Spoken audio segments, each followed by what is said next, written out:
നമസ്കാരം, ഞാൻ ഡോക്ടർ വിസ്മയ ദാമോദരൻ. നമ്മൾ ഇൻചാർജ് ചെയ്യുന്നത് ചുമയ്ക്ക് വേണ്ടി വീട്ടിൽ ചെയ്യാൻ പറ്റുന്ന ഹോം റെമഡീസ് എന്തൊക്കെയാണെന്ന്. ആദ്യം തന്നെ നിങ്ങൾ കുറച്ച് കാലമായിട്ടുള്ള ചുമയാണെങ്കിൽ ഹോം റെമഡീസ് ഒന്നും പരീക്ഷിക്കാൻ പാടില്ല. കഫക്കെട്ടോട് കൂടി പനിയൊക്കെ കൂടി ഉണ്ടെങ്കിൽ നിർബന്ധമായും ഡോക്ടറെ കണ്ടിട്ട് തന്നെ മെഡിസിൻ എടുക്കേണ്ടതുണ്ട്. ഇനി ഞാൻ പറയുന്ന കാര്യം എന്തെന്നാൽ, രാത്രി ചുമച്ചിട്ട് തീരെ സഹിക്കാൻ പറ്റുന്നില്ല എന്നൊക്കെ ആണെങ്കിൽ ആശ്വാസത്തിന് വേണ്ടി വീട്ടിൽ ചെയ്യാൻ പറ്റുന്ന ചില ടിപ്സ് ഞാൻ പറഞ്ഞുതരാം. അതിലൊന്നാമത്തെ കാര്യമാണ് ചൂടുവെള്ളത്തിൽ തേൻ ഒഴിച്ചിട്ട് ചൂടോടുകൂടി തന്നെ കുടിക്കുക.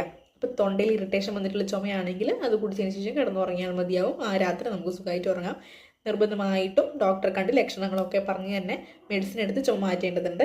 രണ്ടാമത്തെ കാര്യം എന്ന് പറഞ്ഞാൽ ഇഞ്ചി ചായ, അതായത് ചായയിൽ ഇഞ്ചിയൊക്കെ അരിഞ്ഞിട്ടിട്ട് ചായ കുടിക്കുക. കട്ടൻ ചായയിലാണ് ഇഞ്ചി ഇടേണ്ടത്. അതുപോലെ തന്നെ മൂന്നാമത്തെ കാര്യം എന്ന് പറയുന്നത് പുതിന ചായ, കട്ടൻ ചായയിൽ ഒരു നുള്ള പുതിന ഇല ഇട്ടിട്ട് കുടിക്കാം. പിന്നെ പറയുന്ന കാര്യം ഗാർഗിൾ ചെയ്യുക. ഉപ്പിട്ട വെള്ളത്തിൽ ഉപ്പിട്ട് ഗാർഗിൾ